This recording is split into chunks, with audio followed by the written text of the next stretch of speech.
suosion osoituksia. Jari Kortetmaa ja Belarus.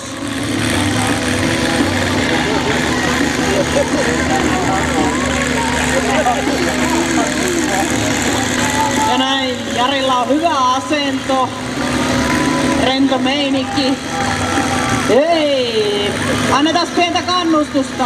Kuten puhuttu, ne on metrit, jotka verkkoa eikä se vauhti.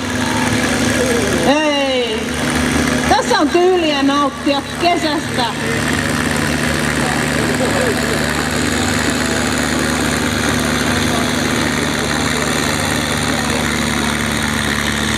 Ei mene tuulilasit rikki, ei tule vaivoja selkään, ei ole pomppuja. Belarus etenee hitaasti, mutta varmasti.